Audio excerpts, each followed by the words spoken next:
हाँ तो बेटा आज जो आपके सामने एक क्वेश्चन मैंने रखा है, ये है find the area of a rectangle whose length and breadth are 15 centimetre and 10 centimetre respectively.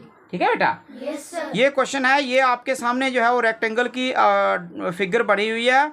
ये इसकी लेंथ है, ये वाली क्या है? लेंथ। और ये वाली क्या है बेटा? ब्रेड्थ। ये आगे इसकी ब्रेड्थ और ये आगे ब्रेड्थ, ये वाली और ये वाली इसकी क्या आ गई? लेंथ। एक रेक्टेंगल जो होता है बेटा, उसकी दोनों जो अपोजिट साइड्स होती हैं उनकी लेंथ भी बराबर होती है, और उनके बीच में जो है जो यहाँ पे लेंथ की जो साइड होती है और ब्रेड्थ की जो साइड होती है उनके बीच में यहाँ पे 90 डिग्री का एंगल भी बनता है।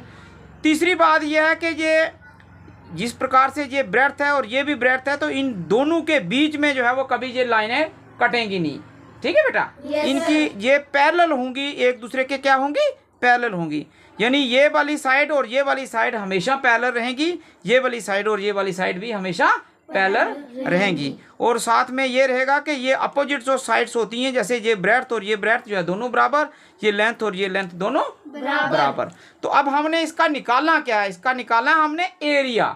क्या निकालना बेटा? एरिया।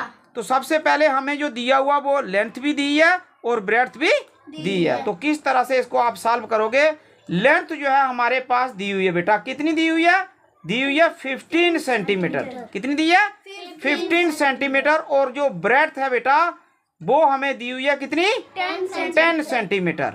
तो हमें पता है कि जो इसका एरिया होता है बेटा वो होता है length multiply breadth. Length multiply breadth जो होती है, इसको शॉर्ट में L इंटू बी भी लिख सकते हैं। तो अब सिंपल जो है आपके सामने देखें, यहाँ पे लेंथ अगर 15 सेंटीमीटर है और ब्रेड्थ इसकी 10 सेंटीमीटर है, तो ये वाला फार्मूला लगा के आप इसको आसानी से निकाल सकते हैं। लेंथ इसकी कितनी है? 15 सेंटीमीटर और ब्रेड्थ कितनी है? 10 सेंटीमीटर। कितनी है? 10 सेंटीमीटर। अब इसमें आप देखेंगे यहाँ पे एक चीज का खास ध्यान रखना कि 15 इंटू 10 करेंगे बेटा तो ये हो जाएगा 150। लेकिन ये जो सेंटीमीटर और सेंटीमीटर है, जब सेंटीमीटर मल्टीप्लाई सेंटीमीटर होगा तो सेंटीमीटर का स्क्वायर होगा। तो ये आपका क्या आ जाएगा बेटा? आंसर। समझ आई है? यस। जब भी आपको एरिया निकालना हो तो रेक्टेंगल का जो एरिया होता है वो होता है लेंथ मल्टीप्लाई ब्रेड्थ। तो लेंथ हमारे पास 15 सेंटीमीटर दी हुई थी, हमने यहाँ पे वो लिख दिया, और ब्रेड्थ जो थी वो 10 सेंटीमीटर थी, वो भी हमने लिख के, तो इन दोनों को जब मल्टीप्लाई किया तो हमारा आया 150। और सेंटीमीटर के साथ जो है वो सेंटीमीटर जब मल्टीप्लाई होगा बेटा वो हो जाएगा सेंटीमीटर का स्क्वायर हो जाएगा। कोई परेशानी? समझ आई बेटा? शाबाश। अब ये दूसरी प्रॉब्लम आपके सामने है, कहता है find the perimeter of a rectangle whose length and breadth are 15 centimetre and 10 centimetre respectively. ठीक है बेटा? ये आपके सामने रेक्टेंगल की फिगर है और ये इसकी लेंथ है और ये इसकी क्या है? ब्रेड्थ है। अब आपको क्या निकालना बेटा? पेरीमीटर। क्या निकालना? पेरीमीटर। तो किस प्रकार से आप निकालोगे? आपको पता है लेंथ जो आपकी दी हुई है बेटा वो कितनी दी है? 15 सेंटीमीटर। और ब्रेड्थ जो दी है बेटा वो दी है 10 सेंटीमीटर। तो हमें पता है कि जो इसका पेरीमीटर होता है बेटा, क्या होता है? जो इसका पेरीमीटर होता है वो होता है 2 multiply 2 into L plus B. ये लेंथ है, ये क्या है? ब्रेड्थ है। तो इसका जो फार्मूला होता है वो 2 इंटू L प्लस बी। तो यहाँ पे हम इस फार्मूले का जो 2 है वो लिखेंगे और अंदर लेंथ की जगह हम लिखेंगे 15 सेंटीमीटर। क्या लिखेंगे बेटा? 15 सेंटीमीटर प्लस ब्रेड्थ कितनी है? 10 सेंटीमीटर। ब्रैकेट के अंदर रखेंगे, पहले ब्रैकेट के अंदर वाला जो है वो सॉल्व किया जाता है, 2 बार का बाहर ही रखें। 15 सेंटीमीटर और 10 सेंटीमीटर बीच में क्या है? प्लस। तो जब प्लस होगा उस चीज का आपने ध्यान रखना है, ये 15 सेंटीमीटर है और ये प्लस 10 सेंटीमीटर है। तो जब इसको हम क्या करेंगे बेटा? इसको जब हम प्लस करेंगे तो हमारे पास आ जाएगा 25 सेंटीमीटर। अब की बार आप सेंटीमीटर का स्क्वायर नहीं कर देना, क्योंकि प्लस में स्क्वायर कहां से होगा? वो तो तब होगा अगर सेंटीमीटर मल्टीप्लाई सेंटीमीटर, तब सेंटीमीटर का स्क्वायर होगा।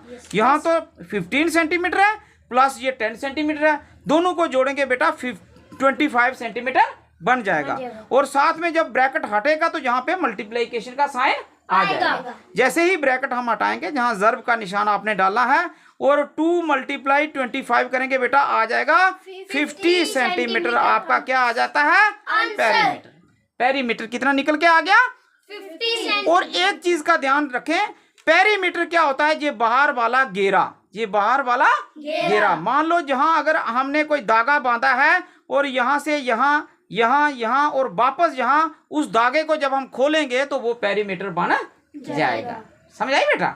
लेकिन चूंकि हमारे पास फार्मूला है 2 × लेंथ प्लस ब्रेड्थ, तो वो अप्लाई करके हमारे पास ये पेरीमीटर बेटा निकल गया। समझ आई रही? शाबाश, ठीक। अब एक और जो है वो क्वेश्चन आपके सामने मैंने रखा है, ये देखें। Find the perimeter of a rectangle whose length is 15 centimetre and area is 150 centimetre का square. Find the perimeter of a rectangle whose length is 15 centimetre and area is 150 centimetre का स्क्वायर। समझ आई बेटा? अब इसकी बार आपको क्या है? एरिया दिया हुआ। एरिया कितना दिया है? 150 सेंटीमीटर का स्क्वायर। लेकिन ब्रेड्थ कोई नहीं दी हुई, ब्रेड्थ कोई नहीं दी हुई। तो यहाँ पे हमें क्या लिखना है? देखें, हमें इसको किस प्रकार से बेटा सॉल्व करना है। जो चीज दी हुई है हमें गिवन, हमें लेंथ दी हुई है, कितनी दी है बेटा? 15 सेंटीमीटर। हमें एरिया दिया भैया, क्या दिया? एरिया दिया बेटा 150 सेंटीमीटर का स्क्वायर। और हमें ब्रेड्थ बेटा कोई नहीं दी, कोई नहीं दी हुई। अब हम क्या करेंगे? हमें पता है कि जो एरिया होता है बेटा, क्या होता है? एरिया का फार्मूला लगाएंगे, वो क्या होता है? Length multiply breadth. तो लेंथ हमारे पास ये दी हुई है, ब्रेड्थ कोई नहीं दी हुई, और लेंथ मल्टीप्लाई ब्रेड्थ करेंगे तो वो निकलेगा क्या? एरिया। एरिया हमें दिया हुआ है। इस चीज को आप यहां लिखें, length multiply breadth is equal to, आप ऐसे भी तो कर सकते हैं बेटा, क्योंकि इज इक्वल्स टू के पार अगर जो चीज है तो उसको आप पहले लिखे, तो जो पहले चीज लिखी है उसको बाद में भी लिख लें, कोई फर्क तो नहीं बेटा। अब यहाँ ये चीज हमने इसलिए इधर लाई क्योंकि हमें एल जो है वो दिया हुआ, यानी लेंथ हमें दी हुई है। क्या दी हुई है? लेंथ हमें दी हुई है बेटा। लेंथ हमें दी हुई है कितनी? 15 सेंटीमीटर। मल्टीप्लाई ब्रेड्थ करो, और वो किसके बराबर है? 150 सेंटीमीटर का स्क्वायर के बराबर है। यहाँ पे ये जो हमें लेंथ दी हुई है, इसको हम उधर पार भेजेंगे और ब्रेड्थ जो है अपने आप निकल जाएगी। यहाँ पे देखें, यहाँ पे मल्टीप्लाई हो रहा है ना बेटा, तो इस बी को आप इधर ही रख के इज इक्वल्स टू के पार जब आप भेजेंगे बेटा, तो फिर वो क्या होगा? फिर ये जो 15 सेंटीमीटर है, ये इसके नीचे क्या हो जाएगा? डिवाइड हो जाएगा। क्या हो जाएगा बेटा? डिवाइड हो जाएगा। तो अब आप देखें यहाँ पे कि ये वाला सेंटीमीटर और ये सेंटीमीटर स्क्वायर जो है वो खत्म हो जाएगा, और 50 को अगर हम 150 से डिवाइड करेंगे बेटा, क्या आ जाएगा? 10। क्या आ जाएगा? 10। यानी 15 × 10 करेंगे तो 150 आ जाएगा ना। तो ये ऊपर हमारे पास फिर क्या आ जाएगा? 10। तो 10 और इधर सेंटीमीटर का स्क्वायर था, तो वो स्क्वायर कट गया, बचा कौन? 1 सेंटीमीटर। क्या बचा? सेंटीमीटर। तो अब हमारे पास ब्रेड्थ क्या आ गई है? ब्रेड्थ क्या आ गया? 10 सेंटीमीटर। जब हमारे पास ब्रेड्थ आ गया 10 सेंटीमीटर बेटा, तो पेरीमीटर क्या होता है? पेरीमीटर क्या होता है? 2 × L + B। तो 2 की जगह 2 लिखें, मल्टीप्लाई L + B, या इसको ब्रैकेट रखें अभी। तो L क्या है बेटा? 15 सेंटीमीटर प्लस ब्रेड्थ कितनी है? 10 सेंटीमीटर जो अभी निकाली है। तो 2 × 15 सेंटीमीटर और 10 सेंटीमीटर कितना हो जाएगा? 25 सेंटीमीटर।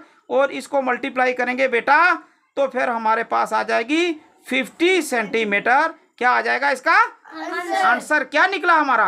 पेरीमीटर। जब आपको एक साइड नहीं दी जाती, मान लो लेंथ दी है या ब्रेड्थ दी है, उनमें से एक जो है वो नहीं दी हुई है और एरिया भी साथ में दिया है, तो सबसे पहले आप एरिया वाला फार्मूला लगा के लेंथ अगर दी हुई है तो ब्रेड्थ निकाल सकते हैं, ब्रेड्थ दी हुई है तो लेंथ निकाल सकते हैं, क्योंकि पेरीमीटर के लिए हमें लेंथ भी चाहिए तो ब्रेड्थ भी चाहिए। अब बताओ समझ आई है नहीं? ईमानदारी से बोलना। शाबाश, ठीक।